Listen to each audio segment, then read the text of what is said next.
Merci beaucoup, Arlette. Et je passe la parole à Dominique Franco qui va nous présenter la session. Merci beaucoup. Merci à tous d'être là. Alors, vous savez qu'il y a près de 2 ans maintenant, l'Académie a lancé l'idée qu'il fallait quand même peut-être s'intéresser à la formation pratique des chirurgiens parce que le monde chirurgical avait changé. Autrefois, on regardait son patron longtemps, longtemps, longtemps, et puis à la fin, on était presque aussi bon que lui, parfois meilleur même, ça arrivait. Et puis, toute l'émergence des nouvelles technologies, de la robotisation, ont fait que, d'abord, souvent le patron, il en connaît moins que vous quand vous arrivez en salle d'opération, et puis qui peut plus vous apprendre comme ça directement, en disant, mon petit gars, tu regardes, hein, et puis ça ira bien. Et donc, nous avons pris en charge ce problème et on s'est beaucoup penché sur des structures anciennes, très disparates, qui étaient les écoles de chirurgie, qui avaient aussi cette vocation de former les jeunes chirurgiens à l'exercice de leur métier. Et donc, tout le but de ce travail pendant près de 2 ans, et je remercie beaucoup tous les participants qui ont vraiment été charmants, qui ont été très efficaces, qui ont beaucoup collaboré entre eux. On aimerait bien, de temps en temps, que l'Assemblée nationale y collabore aussi bien qu'ont été ces personnes très différentes avec qui on a travaillé pour les écoles de chirurgie. Et donc, on a fait un bilan de ce que représentent actuellement les écoles de chirurgie et fait des propositions pour que, en France, il y ait une organisation de l'apprentissage de la pratique chirurgicale et qu'on a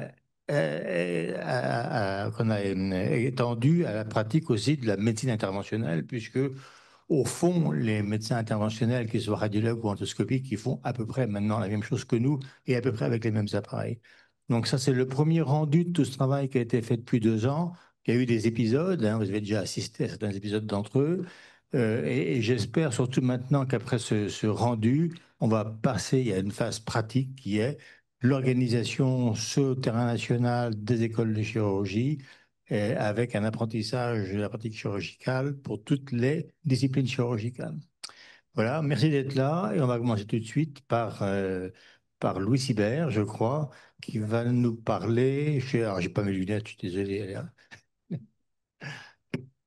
Des critères de labellisation d'une école de chirurgie et médecine interventionnelle. Louis Sibert vient de Rouen, je pense. C'est ça, merci beaucoup. Est-ce que tout le monde entend et voit Oui, c'est là? parfait. Il faut peut-être Parfait. juste le mettre en diaporama. En fait, Alors, vous êtes normalement, en bureau étendu. Il faut alors juste faire affichage lecture. Il faut mieux refermer. je referme, j'essaye. Alors, est-ce que, Là, c'est bon. ben, là, c'est bon, là. Voilà, merci. D'accord, ok. Très bien. Écoutez, Non, non, madame, non, désolé, ça va pas là. En fait, alors, il faut mieux refermer. est-ce que Faire- là, ça va? Non, non, mais ça va. Il faut mieux refermer le PowerPoint. Alors, comment je fais pour refermer La croix en haut à droite. la croix en haut à droite? Arrêtez le partage. Oui, voilà. Et il Et faut mieux réouvrir votre diaporama en mode lecture. Affichage, mode lecture. alors, par contre, voilà, Affichage, mode lecture. affichage. Et Du en coup, haut, mode lecture. attendez, parce que du coup, j'ai perdu. Je vais le retrouver. Excusez-moi, ça aurait été trop beau. J'ai perdu mon diaporama. Repartez sur PowerPoint et vous faites fichier dernier récent. Ouais, le voici. Et affichage, mode lecture. Affichage, mode lecture. Pas diaporama, mode lecture. Ouais, Bon, là, je suis sûr que ça marche. ok. Donc je me remets en partage d'écran. Il est où? Il est là. Je partage. Est-ce que ça va là? On voit, oui, oui, c'est bon. Il faut juste faire affichage, mode lecture en haut. Affichage, mode lecteur, je vois pas du tout. Sous diaporama peut-être ou Alors j'ai mode diaporama, non. Là, ça va repartir sur mode un. lecture, voilà. Voilà, ok, merci. Excusez-moi, C'est parfait, merci. je suis désolé. Pardon, pas de vue que je ne suis qu'urologue, donc j'ai un peu de mal intellectuellement. Il n'y a pas Donc, de problème, c'est parfait. excusez-moi. Madame la Présidente, chers collègues, chers amis, donc je suis ravi de commencer, même de façon chaotique, cette session sur l'exposition du groupe de travail qui a été mandaté par l'Académie pour réfléchir sur la structuration des écoles de chirurgie. Euh, donc, ce groupe de travail a proposé, donc, dans un des volets de ses travaux, c'était de proposer des critères de labellisation des écoles de chirurgie et de médecine interventionnelle avec deux objectifs. Premièrement, que ces critères puissent servir de guide à toutes les structures concernées pour qu'elles puissent afficher la meilleure lisibilité possible. Et nous nous sommes centrés sur des critères essentiellement sur les aspects pédagogiques, bien entendu, devant être pris en compte dans les discussions qui vont suivre. Alors, ces critères que nous avons identifiés concernent le programme pédagogique, les apprenants, les enseignants, l'équipe pédagogique, l'évaluation des apprentissages, les moyens d'obtenir un soutien institutionnel, les moyens minimums en matériel pédagogique et logistique, et puis bien sûr un volet de développement durable. Alors, au risque d'enfoncer des portes ouvertes, il nous a semblé utile de dichotomiser, démembrer tout ce qui concerne un enseignement structuré, c'est-à-dire que les écoles de chirurgie, comme les autres sessions de formation, ils font un programme pédagogique rédigé de façon suffisamment détaillée, alors, en listant bien sûr les apprentissages et les habiletés techniques, mais pas que. Il faut des habiletés non techniques à ce jour, et en particulier la formation au travail en équipe, hein, c'était listé dans l'introduction qui a été mentionnée, la formation aux facteurs humains. Donc, dans ce cadre, il nous a paru utile de mentionner qu'un programme pédagogique d'une école de chirurgie puisse inclure des sessions spécifiques à des doses adaptées en fonction du cursus, de formation en multidisciplinaire, en interprofessionnel. Et puis là aussi, quelque chose de très banal, mais qu'il faut préciser, c'est que ce programme doit pouvoir donner lieu à un planning préétabli à l'avance, annuel ou semestriel, mais en tout cas consultable et diffusable avec des choses aussi simples que les dates, les horaires, le thème des sessions, comme vous pouvez le voir sur l'exemple ci-dessous. Ensuite, concernant les apprenants, il nous a semblé utile de préciser que là où les populations d'apprenants cibles puissent être clairement identifiées, qu'il s'agit d'internes en phase SOC, d'internes plus avancés dans le cursus, de docteurs juniors ou de chefs de clinique ou des autres professionnels de santé. De même, ces objectifs du programme doivent absolument être en adéquation avec les référentiels professionnels et des collèges, des spécialités concernées quand il s'agit de formation initiale. Et quelque chose qui peut paraître évident, mais qui n'est pas si évident que ça, c'est que ces mêmes objectifs pédagogiques doivent pouvoir être adaptés de façon documentée au niveau du cursus des populations d'apprenants ciblés. Ainsi, par exemple, les internes en FASOC, ça paraît logique que les sessions initiales soient plus centrées sur les gestes techniques de base. Vous avez ici quelques exemples de l'appareau-traîneur basse technicité, avant d'attendre un peu pour les installer sur les simulateurs de consoles de robots et de plutôt réserver l'entraînement à des procédures plus complexes sur les coordonnées à la science revascularisée aux internes très avancés dans le cursus. Et puis ensuite, il faut une équipe pédagogique clairement identifiée avec un ou des coordonnateurs responsables de cette école de chirurgie, au mieux un référent par discipline, la tenue annuelle ou semestrielle d'une réunion de coordination, de validation du programme avec un compte-rendu, là aussi qui puisse être consultable et diffusable, en sachant bien que cette proposition d'organisation se limite volontairement aux aspects pédagogiques en dehors de tout processus de désignation administrative ou réglementaire qui, je pense, sera un point important de notre discussion.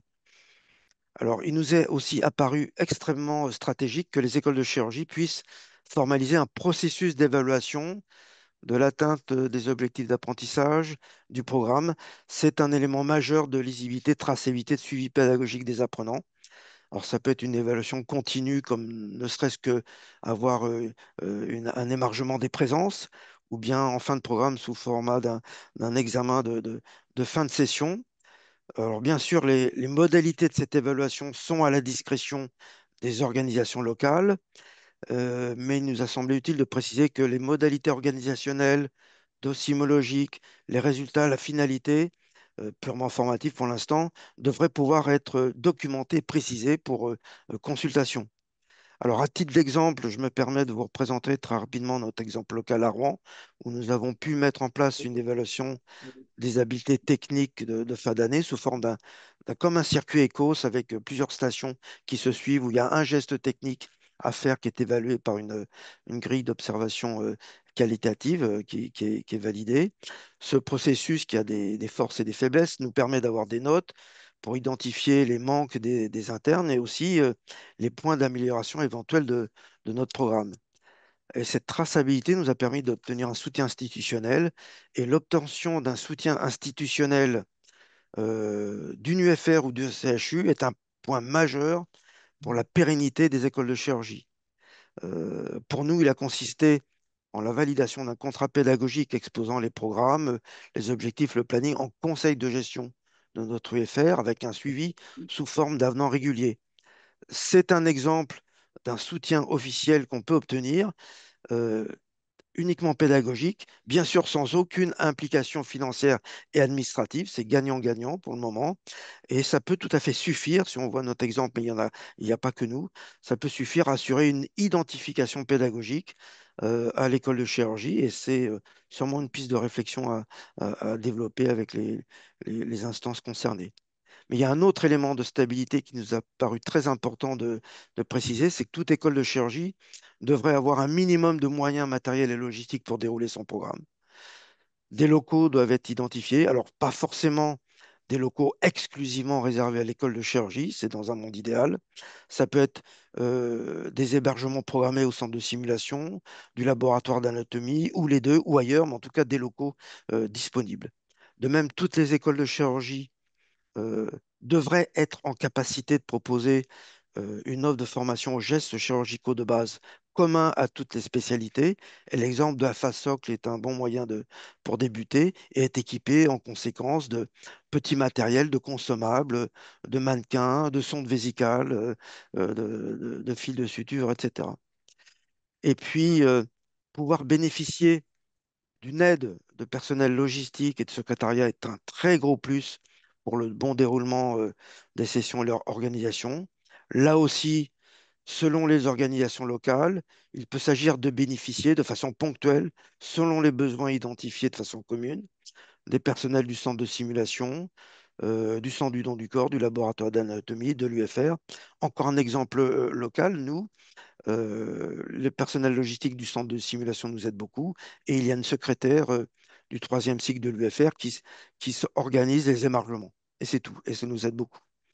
Alors, un point essentiel là, qui est majeur sur le plan pédagogique, quel que soit le développement de l'école de chirurgie, c'est l'accès au don du corps et à une animalerie agréée, quel que soit le lieu d'enseignement de l'école de chirurgie, bien sûr de façon adaptée aux objectifs et au niveau du cursus des apprenants, dans le strict respect des aspects réglementaires et éthiques en vigueur. Mais il nous semble que l'enseignement de l'anatomie, de la formation chirurgique, qui sont deux éléments complémentaires et synergiques du même continuum, doivent forcément être adossés aux écoles de chirurgie, ou plutôt l'inverse. Et puis, le groupe de travail de l'Académie a souhaité que les écoles de chirurgie puissent s'engager dans une démarche de développement durable en intégrant des pratiques éco-responsables, finalement comme tous les organismes de formation officiels le font dans leur mode de fonctionnement. Les autres points importants identifiés par le groupe de travail concernent la possibilité de bénéficier autant que possible, en lien avec les structures associées ou d'hébergement, de dispositifs de maintenance, de réparation concernant le matériel pédagogique de l'école de chirurgie. C'est un élément clé pour le bon déroulement du programme.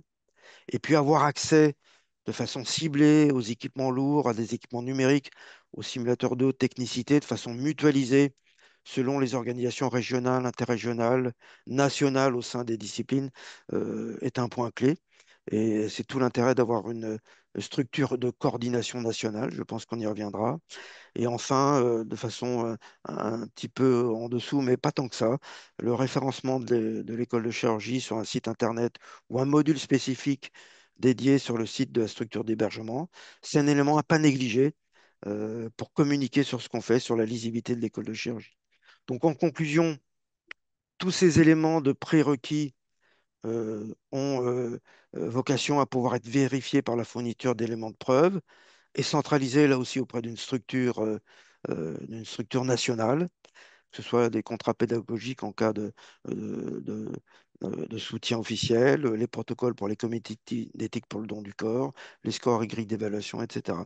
Encore une fois, ces critères n'ont pas vocation à s'inscrire dans une démarche de certification administrative, mais surtout, ils se veulent être un guide méthodologique pour l'organisation pédagogique des actions de formation aux pratiques chirurgicales développées sur le territoire, dont on verra qu'elles sont nombreuses, mais très hétérogènes dans leur format et dans leur forme d'exécution.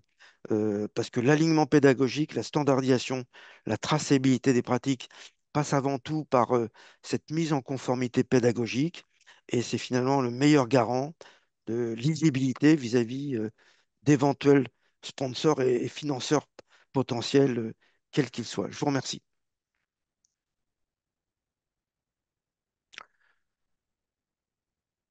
Merci beaucoup. Et vous allez avoir quelques questions de la salle. Albert Claude qui commence. C'est Albert Claude Benamou qui va poser la première question. D'abord, pour te remercier, merci de cet exposé assez complet et qui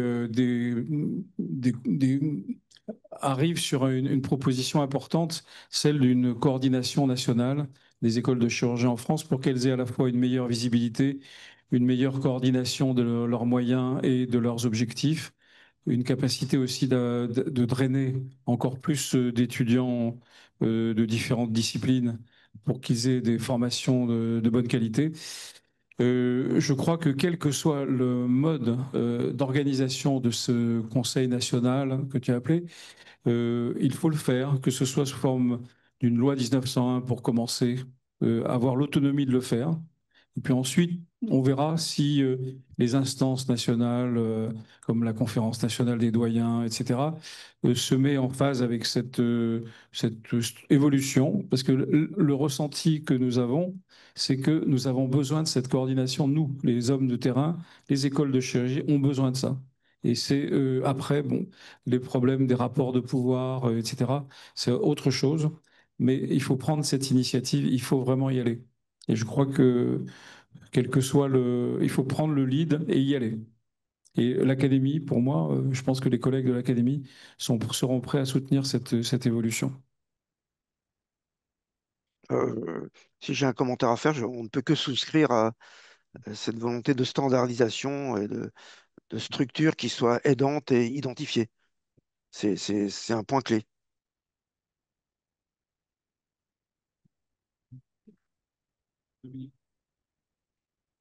D'autres questions? Oui, alors merci Louis. J'ai bien noté qu'il y avait le mot évaluation. Et c'est vrai que l'évaluation des formations, elle n'est pas forcément systématique en France. Et je voulais te poser une question sur les certifications de ces écoles. Là, j'ai vu passer quelques référentiels de certification et il y a des critères pour dire que les certifications seront validantes, seront validées dans des structures Calliope. Alors, quel est ton point de vue Ah, là-dessus? Est-ce que oui, les facultés de médecine sont Calliope? Je ne parle pas tellement de la formation initiale, mais surtout de la formation continue. alors l'expérience de terrain qu'on a, nous, c'est que notre école de chirurgie, elle est considérée comme un module optionnel des DES de chirurgie de la FASOC, qu'on a étendu par accord tacite et écrit avec l'UFR aux autres niveaux. Mais si on se limite, alors c'est toute la discussion de qu'est-ce qu'on met dans cette école de chirurgie, pour être très, très clair et très simpliste. Si c'est de la formation initiale, ça ne relève pas de Calliope, et donc il faut passer par autre chose. Si l'école de chirurgie fait de la formation continue, il faut une certification Calliope qui est une source de revenus sur des fonds publics en fonction de critères qu'on connaît tous pour avoir trempé là-dedans. Et puis la difficulté, c'est formation initiale et continue au sein de la même structure. Et ça, je n'ai pas forcément la réponse. Je ne peux que répondre qu'en- qu'avec ma vision de terrain d'école de chirurgie qui ne fait que de la formation initiale. Alors, on est impliqué en Calliope dans la mesure où nous, on a la chance d'être hébergés au sein d'une structure de simulation qui fait beaucoup de formation continue et qui est accréditée Calliope et donc qui nous donne les moyens en termes de logistique et matériel qu'ils ont obtenus grâce à ces formations continues. Mais stricto sensu, notre école de chirurgie ne peut pas être Calliope puisque c'est que de la formation initiale. Et ça, j'ai pas la réponse. Je crois que c'est important que puisse faire de la formation continue, mais n'oublions pas que notre objectif principal, c'est la formation des troisième cycles. Voilà. Et donc, Louis, tu as fait un exposé qui est vraiment très clair. Et il y a une chose sur laquelle je voudrais revenir, c'est que tu as bien dit qu'il fallait grader les difficultés dans la formation en fonction du stade d'évolution des étudiants. Et ça, c'est un point important, parce que chaque fois qu'on parle d'école de chirurgie, de simulation et tout, les gens lèvent les bras au ciel en disant que ça va coûter très très cher. Tout ne coûte pas très cher. Et en plus, la mutualisation que tu as envisagée permet de répartir les coûts sur plusieurs structures. C'est-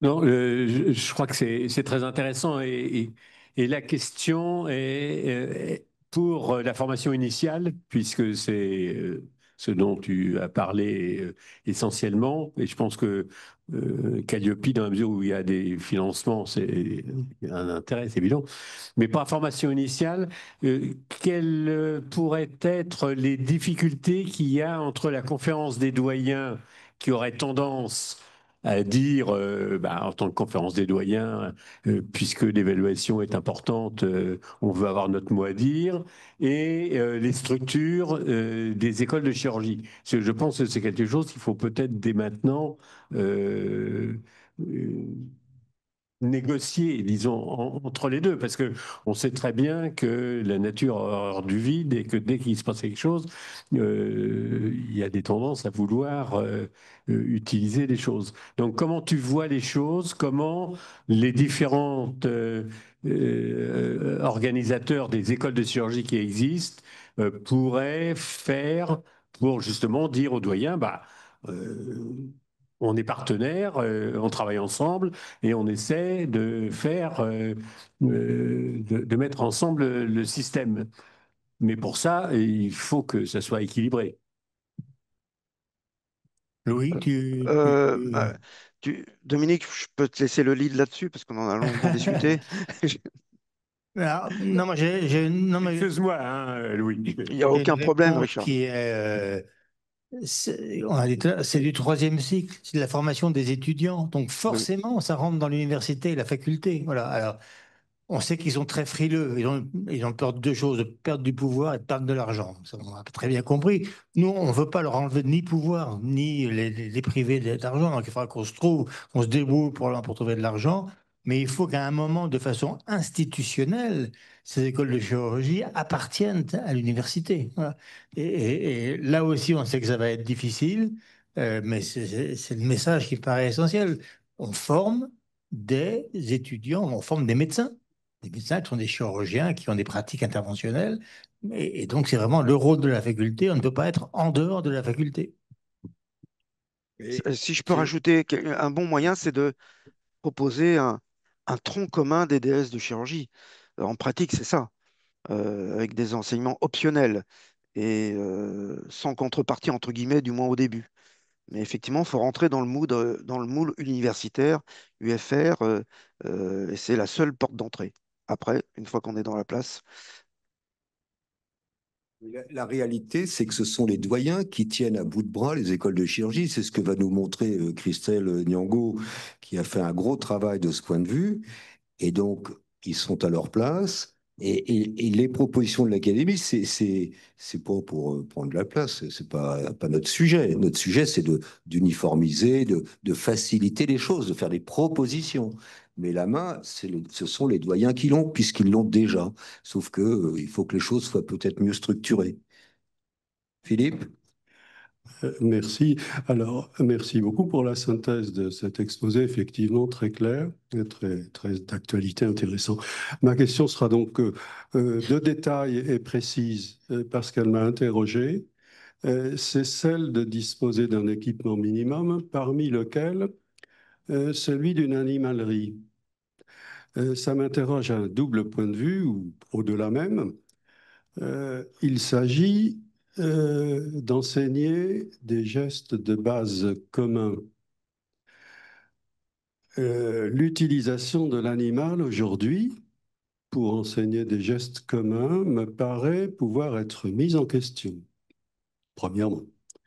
Deuxièmement, le coût de création, de maintien, de maintenance d'une animalerie est très important. Je ne sais pas s'il n'y a pas de chiffrage dans cette présentation, mais au chapitre de l'équipement minimum, ce serait un sacré budget. Et on sait très bien ce qu'il en est de par les centres qui en disposent. Donc j'aimerais avoir un peu d'éclaircissement sur le pourquoi de l'animalerie ferait partie d'un prérequis. Alors euh, vous m'entendez toujours? Oui, alors c'est peut-être globalement, on est complètement en phase avec cette remarque. C'est probablement un raccourci de présentation. L'équipement minimum mentionné à l'objectif numéro 10 ou 11, je ne me souviens plus, concerne effectivement les petits consommables, les mousses, les mannequins pour sondage urétral ou cathéter susubien ou des bras de ponction. C'est dans l'environnement, les possibilités de développement que l'école de chirurgie puisse avoir un, un partenariat ou une accessibilité, au don du corps, donc au laboratoire d'anatomie, et selon des modalités qui restent à définir en local ou en régional, on est d'accord, et une animalerie pour des gestes plus élaborés, adaptés au cursus. Bien évidemment, l'animalerie, on ne fait pas partie des équipements de base tel qu'il est envisagé dans ce court rapport. C'est simplement dans les prestations possibles, avoir un accès à l'animalerie et au nom du corps est un facteur supplémentaire pratiquement indispensable à terme quand on veut développer une école de chirurgie complète qui puisse entraîner tous les niveaux de cursus de la formation chirurgicale et interventionnelle, parce qu'il n'y a pas que la chirurgie. Donc c'est juste une tournure dans la diapositive, mais sur le fond, je suis complètement d'accord avec cette remarque. Je ne sais pas si je me suis bien exprimé. Vous avez des exemples concrets d'utilisation de ces animaleries? Eh bien, par exemple, pour les internes de chirurgie cardio-thoracique, dont on accueille le bootcamp, les internes de quatrième année et les docteurs juniors ont la possibilité, de façon encadrée, une fois par an, avec le soutien de la Société savante, de faire des lobectomies robots assistées sur mini-pic de 50 kg par voie cilioscopique et robot assisté. Mais bien sûr, c'est pas tous les jours, de façon adaptée, mais il y a cette possibilité-là. Je voulais juste me permettre d'ajouter Marc-Olivier Timsit, on en reparlera peut-être aussi un petit peu quand je présenterai le campus, mais je suis entièrement d'accord avec vous, aussi bien pour des raisons éthiques, aujourd'hui dans le concept du One Health, hein, c'est-à-dire du bien-être animal et humain, où l'animalerie tombe en désuétude. Et pour vous donner un exemple concret, sur le campus, alors on reproduit une animalerie de petit animal pour la microchirurgie. Thierry qui est là connaît bien le sujet, et on a demandé à toutes les spécialités quelles étaient leurs volontés pédagogiques d'utiliser cet outil. On a un étage entier de microchirurgie et quasiment aucune spécialité n'a de programme pédagogique qu'ils nous ont proposé utilisant cet outil-là. Alors on rajoute quand même quelque chose. Je ne parle pas de la recherche, hein, je parle vraiment de l'enseignement. Et le deuxième point, c'est pour le gros animal, qui d'ailleurs nous ne sera pas présent, où là, par contre, il y a un sujet qui est la chirurgie infantile, puisqu'il n'y a pas de sujet anatomique pédiatrique, sauf exception. C'est quand même très très rare d'avoir des enfants, des nouveau-nés, des enfants 10 kilos en sujet anatomique. Et effectivement, les pédiatres, pour pouvoir avoir une expertise en simulateur, il y a pas, d'ailleurs même les simulateurs hybrides ou digitaux ne sont pas toujours adaptés à la pédiatrie sur la taille et le poids des instruments. Et donc, le modèle animal, en particulier de gros lapins, etc., est dans cette petite niche quelque chose qui est utile. Mais c'est quand même pas grand-chose par rapport à l'étendue du programme pédagogique. Et c'est une vraie réflexion, effectivement, aujourd'hui, où, à défaut de mutualiser tous les simulateurs et toutes les écoles de chirurgie, on sent bien que pour l'animalerie, il y a effectivement peut-être un grand besoin de pouvoir unifier parce qu'il y a besoin de très très peu d'animaux et en particulier de gros animaux. Pour la recherche, c'est un autre sujet. On est complètement d'accord, on parle bien d'objectifs centrés, ponctuels, sur des populations bien identifiées, et ce n'est pas l'équipement de base. Complètement d'accord. On a encore une question à distance. Thomas Hubert. Bonjour à tous, vous m'entendez bien? Très bien. Parfait. Merci, moi je travaille au CHU Lille, à la faculté de médecine, et je dirige un département hospital-universitaire de recherche et d'enseignement, et on a justement beaucoup à faire au modèle animal. Je pense que ce qui a été dit est tout à fait juste, bien entendu. Il ne faut pas que l'animal soit présent dès le début, mais il fait partie de la formation globale chirurgicale. Et nous, justement, on a vraiment axé les performances chirurgicales également sur l'animal pour tous les internes en formation. Et par exemple, tous les ans, depuis 19 ans maintenant, dans le cadre de notre école de chirurgie lilloise, eh bien, on donne accès aux futurs internes. Ce sera dans 3 semaines, la semaine du 13 octobre, pendant une semaine, aux animaux, que ce soit des porcs ou des rats, pour leur permettre de réaliser les premiers gestes avant de passer chez les patients.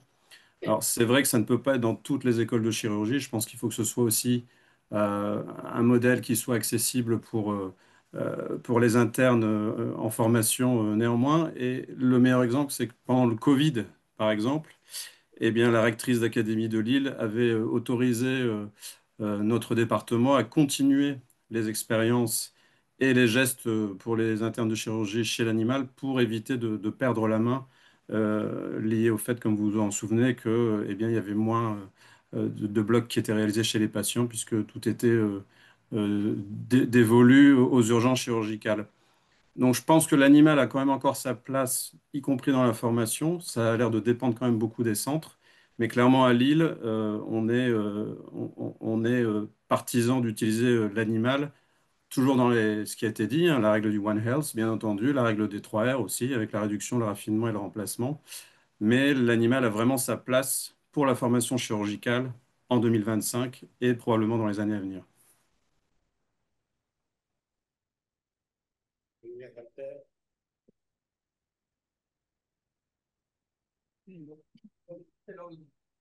Je voulais savoir si Louis voulait faire un dernier commentaire sur ce qui vient d'être dit. Non, c'est bon. C'est là que la mutualisation aussi intervient beaucoup, hein. On va pas mettre dans toutes les facultés d'animalerie, voilà. En tous les cas, merci, Monsieur Sibert. Vous avez vraiment suscité beaucoup de questions et bravo.